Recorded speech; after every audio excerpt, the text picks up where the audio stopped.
तो सती चरित्र के बारे में हमें विस्तार से सुनाइए, जिसमें दक्ष का अभिमान भगवान शंकर ने दूर किया। और किसको पद प्रतिष्ठा अगर मिल जाती है तो उसका अभिमान कैसे दूर होता है, इसके बारे में बताइए। एक बार ब्रह्मा जी ने दक्ष को प्रजापतियों का राजा बना दिया। दक्ष को प्रजापतियों का जब राजा बना दिया तो दक्ष प्रजापति को बड़ा अभिमान हुआ। इसलिए पद प्रतिष्ठा मिल जाए तो कभी अभिमान नहीं आना चाहिए। घर में धन दौलत सब कुछ है, लेकिन अहंकार कभी नहीं होना चाहिए, सदा रहना चाहिए। बड़ अधिकार दक्ष जब पावा, अति अभिमान हृदय तब आवा। जब उसको प्रजापति का दर्जा मिल गया तो वो अहंकारी हो गया, और जब अहंकारी कोई व्यक्ति हो जाता है उसका पतन होना निश्चित है। तो दक्ष प्रजापति ने क्या कहा, एक बार अपने अभिवादन के लिए, अपने स्वागत के लिए कि मुझे ये पद प्रतिष्ठा मिली है, इसके लिए एक सभा बुलाई। सभी को निमंत्रण दिया गया, सभी देवता आए, ब्रह्मा विष्णु इंद्र आदि सभी देवता वहां पधारे। भोलेनाथ भी आए, सभी देवताओं का निमंत्रण था। भोले बाबा भी आए, सभी देवताओं को उचित स्थान दिया गया। जो प्रधान अध्यक्ष होता है उनको विशेष आसन होता है, सबसे आगे उन्हीं को बैठाया जाता है। सभा बुलाई गई, सभा में देवता नर किन्नर जितने थे सभी पधारे। सामने ब्रह्मा विष्णु महेश का आसन में लगा, सभी के लिए आसन दिया गया। उस सभासद में सभी लोग अपने अपने आसन में बैठे, और जब सभी सभासद बैठ गए, जो विशेष अतिथि होता है वो लास्ट में आता है, जब भीड़ एकत्रित हो जाती है। तो नेता भी तभी आते हैं जब भीड़ एकत्रित होती है। पहले फोन से पता कर लेते भीड़ कितनी है, इस क्षेत्र में जाना है नहीं जाना। दो चार माताएं बैठी तो नेता वापस चले जाते हैं। तो देखा यहाँ खूब सारा वोट बैंक है, यहाँ जाना चाहिए। सारे देवता ऋषि महर्षि सब पधारे हैं। तो दक्ष महाराज अंतिम आए, जब सारी भीड़ वहां पधार गई, बैठ गए अपने अपने आसन में। दक्ष महाराज जब पधारे तो सारे सभासद अपने स्थानों पर खड़े हो गए। तीन देवता खड़े नहीं हुए, कौन? ब्रह्मा जी, विष्णु भगवान और शंकर भगवान। ब्रह्मा जी इसलिए नहीं हुआ कि सृष्टि का उत्पादन तो मैंने किया, सृष्टि के उत्पादन के बाद ही दक्ष को प्रजापति का स्थान मिला। ये मेरा पुत्र है। विष्णु भगवान इसलिए नहीं खड़े हुए कि मेरा पौत्र है। भगवान विष्णु से ब्रह्मा, ब्रह्मा से ही तो दक्ष उत्पन्न हुए। भगवान भोलेनाथ इसलिए खड़े नहीं हुए क्योंकि दक्ष उनके ससुर है, और ससुराल में तो दामाद की बड़ी सेवा होती है। दामाद के बराबर भगवान को नहीं, खूब इज्जत खाकर खूब नाना प्रकार के व्यंजन बनाए जाते हैं। दामाद की सेवा अच्छी से होती है क्योंकि हमारी कन्या को ये परेशान ना करे, इसलिए सेवा। जब भी दामाद आता है कुछ न कुछ उसको देते हैं कि खुश रहे, तब भी दामाद का मुंह टेढ़ा कर टेढ़ा रहता है। सब कुछ इतने अपने पुत्रों को नहीं देते, अपनी कन्या को नहीं, जितने अपने दामाद की सेवा करते हैं। भोलेनाथ ने सोचा मेरे ससुर हैं, और ससुर दामाद का रिश्ता ही अलग है। भोलेनाथ भी खड़े नहीं हुए, और जब सारे सभासद में सभी खड़े हो गए, सभी देवता विभाजन करने लगे दक्ष का, तो दक्ष ने जैसी नजर घुमाई तो ब्रह्मा, विष्णु और महेश तीनों त्रिदेव बैठे हुए। दक्ष को भयंकर गुस्सा आ गया, मुझे प्रजापति के इतना बड़ा पद मिला है और सारे लोग खड़े हैं। चलो ब्रह्मा जी खड़े नहीं हुए, कोई बात नहीं, विष्णु जी खड़े नहीं, कोई नहीं, हमारे दादा है। लेकिन ये भोलेनाथ जिसको मैंने अपनी कन्या दान करी, इसको तो मेरी इज्जत करनी चाहिए थी। ये भी आराम से अपने आसन पर बैठा हुआ, मेरा सम्मान का कोई ध्यान मान में रखा। भयंकर गुस्सा दक्ष को आया। दक्ष प्रजापति भगवान शिव ने प्रणाम भी करा, सभी ने करा, भोलेनाथ ने भी प्रणाम किए, लेकिन भोलेनाथ का प्रणाम दक्ष ने ठुकरा दिया। जिधर भोलेनाथ देखते उधर दक्ष देखता ही नहीं, दूसरी साइड में देखता। अपमान।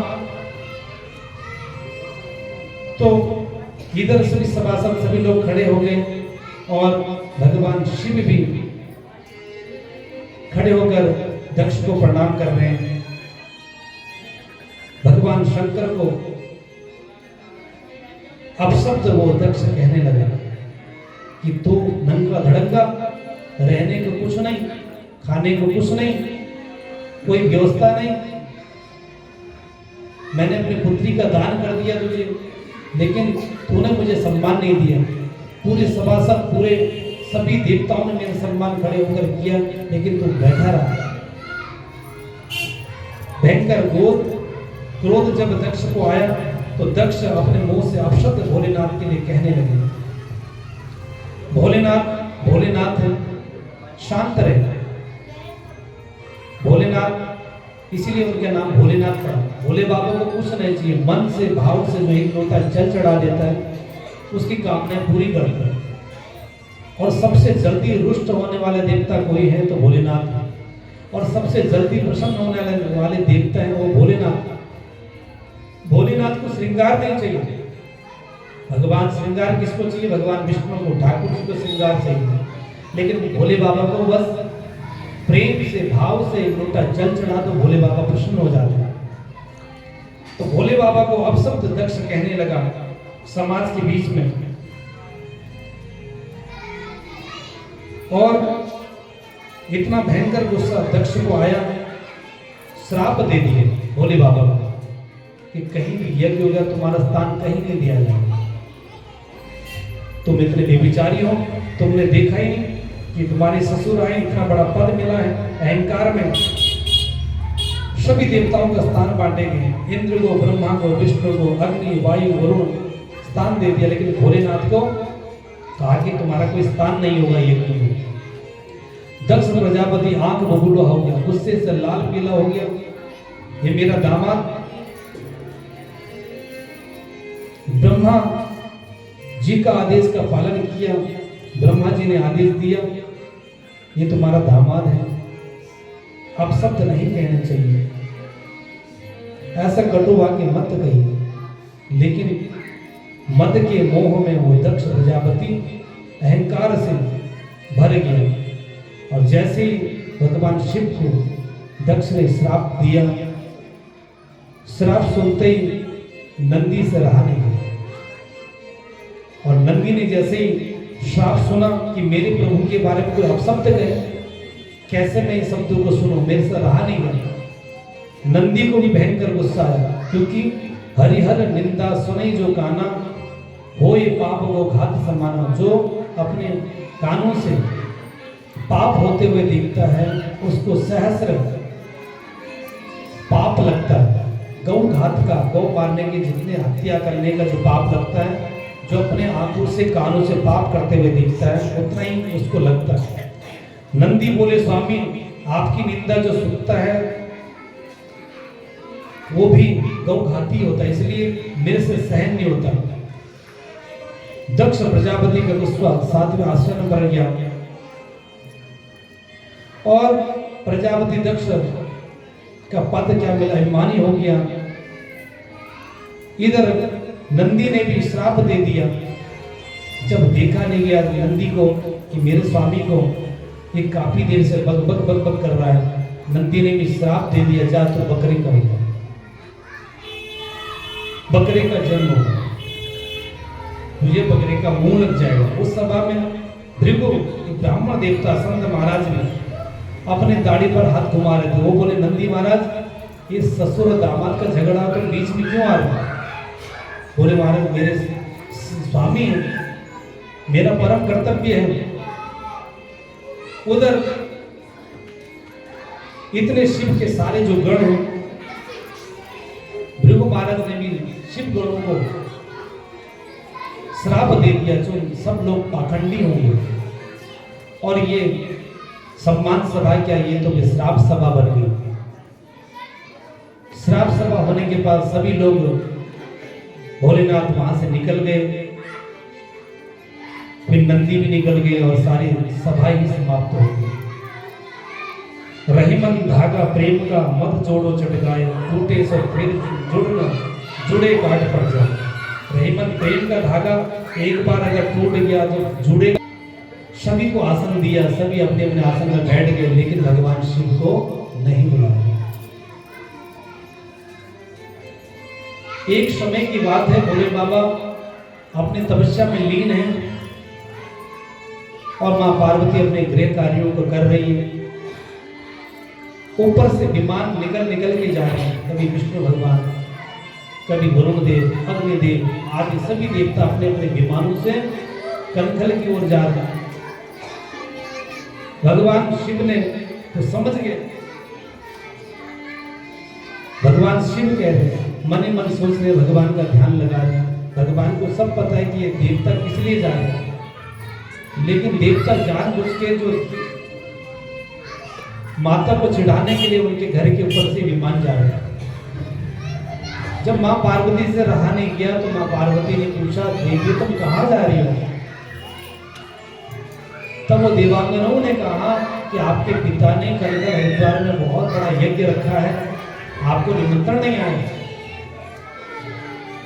तो माता ने बात संभाली और कहा, निमंत्रण आया होगा, हम लोग यहाँ रहते हैं, चिट्ठी पहुंची नहीं होगी, यहाँ नेटवर्क नहीं, एसएमएस नहीं आया होगा, आ जाएगा, शाम तक आ जाएगा। जब शाम हो गई, कोई निमंत्रण नहीं आया। मां पार्वती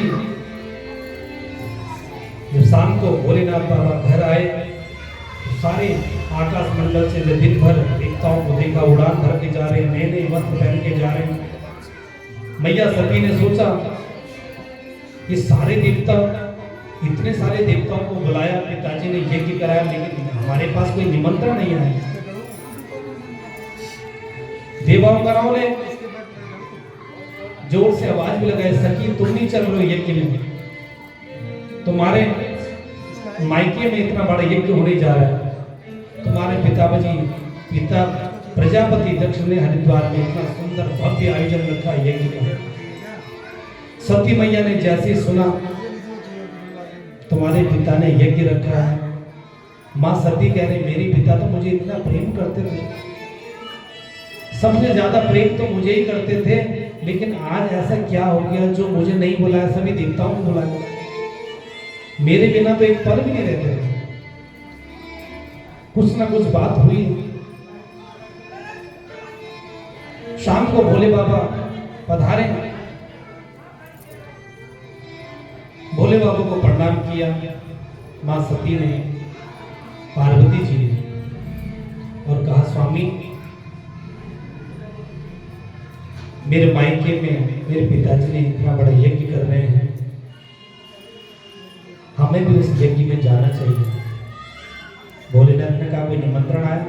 देवी बोली निमंत्रण तो कोई नहीं आया, क्या पता भूल गए हो, इतना बड़ा यज्ञ है, कितने टेंशनों का काम होता है, सारे देवताओं को बुलाना, सारी खाने पीने की सारी व्यवस्था करना, यज्ञों में इतनी ब्राह्मण व्यवस्था करना, ऋषि मुनियों को बुलाना, और हम लोग वैसे भी दूर रहते हैं, यहाँ को सूचना भेजी होगी, देर में पहुंचेगी, तो क्यों ना हमें भी उस यज्ञ में जाना चाहिए जब पता होगा। और वैसे भी मेरे मायके में पिताजी का यज्ञ है, तो बिना निमंत्रण के भी चले जाऊं तब भी चले जाए। भोलेनाथ ने कहा देवी, बिना निमंत्रण तो कहीं भी नहीं जाना चाहिए। भोले बाबा समझ गए कि निमंत्रण तो आया नहीं।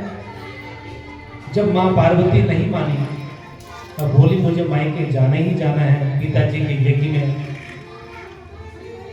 पिताजी के यज्ञ के लिए आतुर हो गई। भोले बाबा को मनाने लगी कि भोले बाबा कि आपको भी यज्ञ में चलना है। और जब माताओं को मनाना होता है अपने पति को, तो भाव वचन सब चेंज हो जाता है। वैसे और दिन तो कहेंगे मेरे पिताजी ने ऐसे किया, मेरे भाई ने ऐसे किया, उनके पास इतना चीज है, तुम्हारे पास कुछ नहीं है।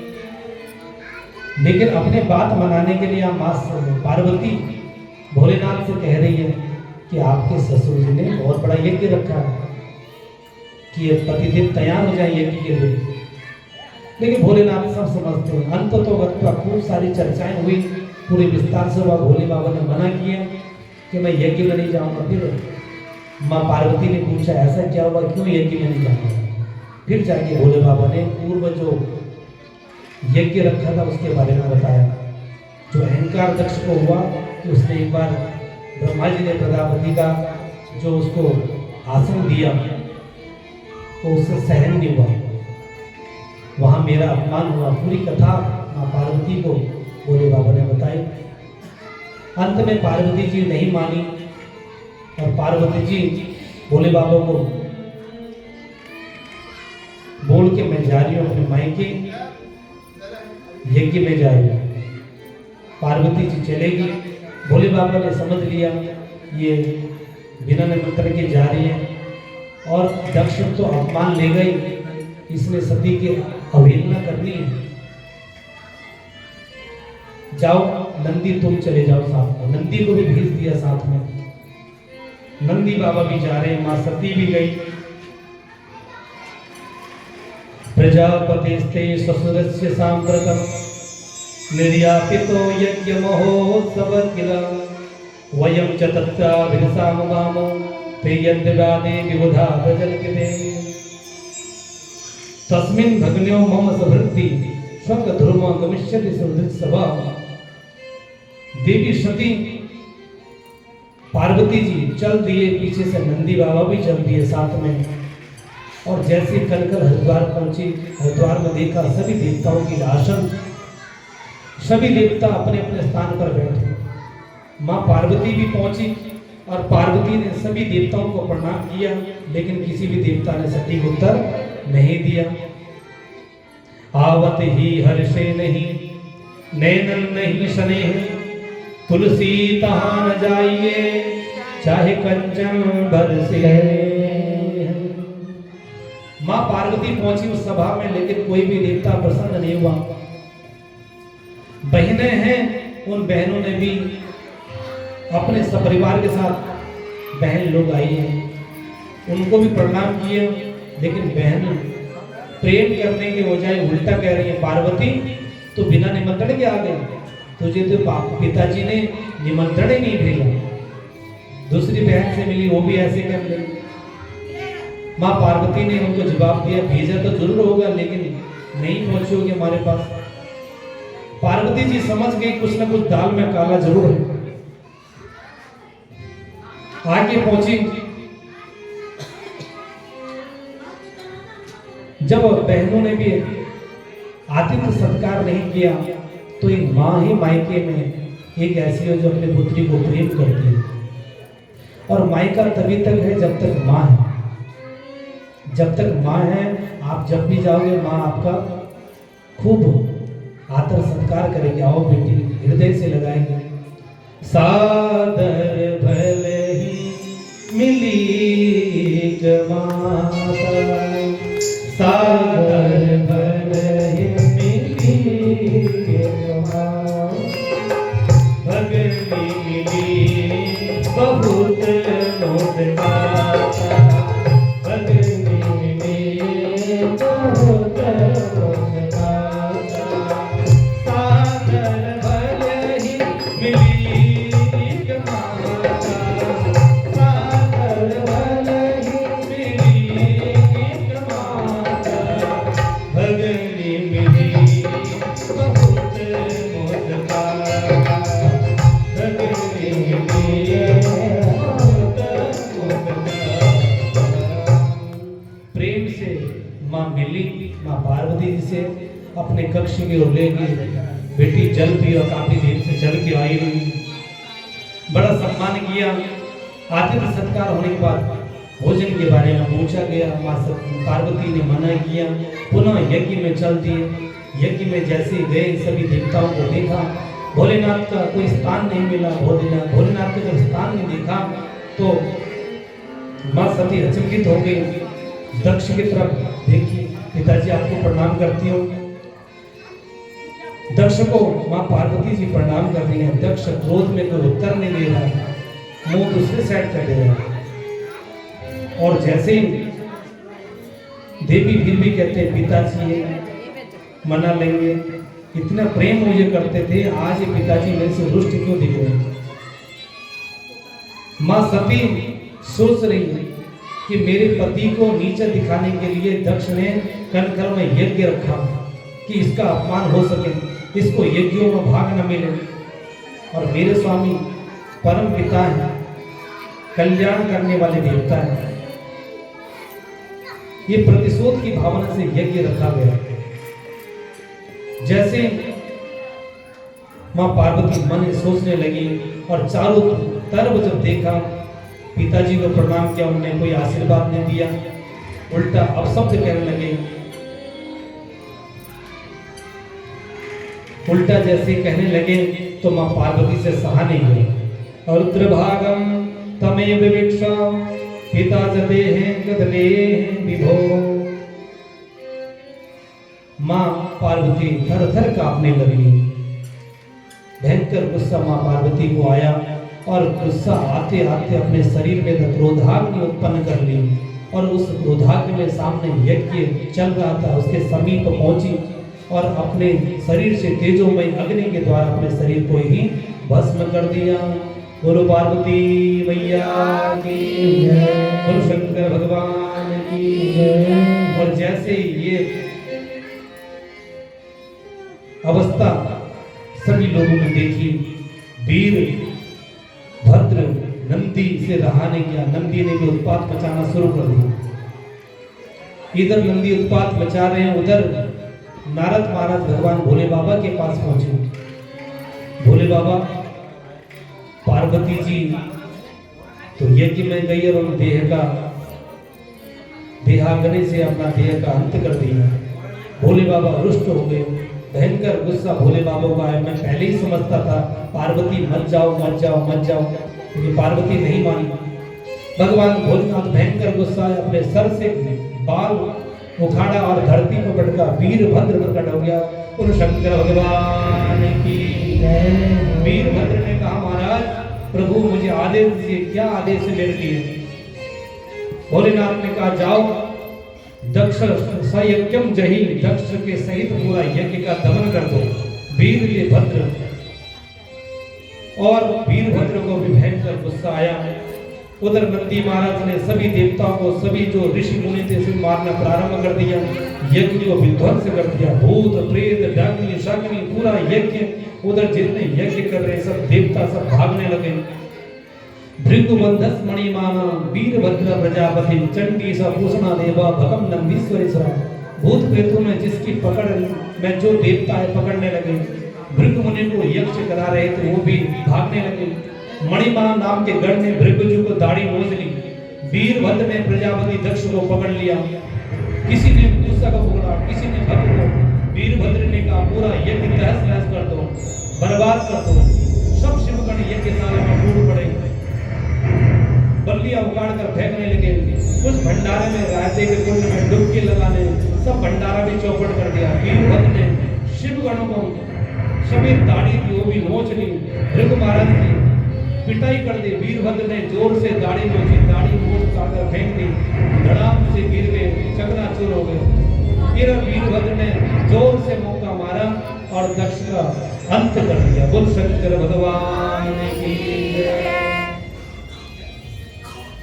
जब दक्ष का धड़ अलग कर दिया, सारे देवता दौड़े दौड़े आए। महाराज ये यज्ञ संपन्न कैसे होगा? जिसका मुख्य यजमान ही मृत्यु को प्राप्त हो गया, और जब तक यजमान जीवन नहीं लेगा तब तक यज्ञ का फल प्राप्त नहीं होगा। देवताओं ने महादेव से प्रार्थना करी, ब्रह्मा जी के पास गए। ब्रह्मा जी ने कहा ये डिपार्टमेंट मेरा नहीं है, विष्णु जी के पास जाइए। विष्णु जी ने कहा ये मेरे पास भी इसका कोई सोल्यूशन नहीं है, आप भोलेनाथ के पास ही जाएं, जिनकी आज्ञा से ऐसा हुआ। भोलेनाथ तो भयंकर क्रोधित हो गए। भोलेनाथ, सारे देवता भोलेनाथ की स्तुति करने लगे कि यज्ञ को संपूर्ण कीजिए। जब सारे देवताओं ने प्रार्थना भोले बाबा की करी, उसके बाद भोले बाबा ने पुनः वो दक्ष को जीवित, यज्ञ को जीवित करने के लिए, यज्ञ संपूर्ण करने के लिए बकरे का सर उस धड़ पे लगाया, उससे पुनः जीवित वो दक्ष हुआ। और भोले बाबा का पूजन जब भी होता है तो जो लोग बम बम की आवाज करते हैं, भोले बाबा बड़े प्रसन्न होते हैं क्योंकि उनको ससुर की याद आती है। तो तब जाके बकरे का सर लगाया, बकरे की आवाज, यज्ञ संपन्न हुआ। मुख्य यजमान आए और यज्ञ संपन्न होने के बाद तब जाके भोले बाबा की सभी लोग स्तुति करने लगे, आनंद मनाने लगे। आइए हम भी भोले बाबा की स्तुति करें, आनंद मनाएं। बोलो शंकर भगवान की जय। और कहीं कहीं भोले बाबा इतने रुष्ट हुए, कहीं कहीं संत लोग कहते हैं कि मैं जब देवी ने अपना देह का त्याग किया तो भोले बाबा ने उस देह को उठाया, चारों तरफ घुमाया। जहां जहां वो देव शरीर का एक एक अंग गिरा, वहां वहां शक्तिपीठों का निर्माण हुआ। पूरे भारत में 51 शक्तिपीठ है, माँ भगवती के शक्तिपीठ हैं, इसलिए शक्तिपीठों का भी दर्शन है। बोल शंकर भगवान की जय। शिव भोले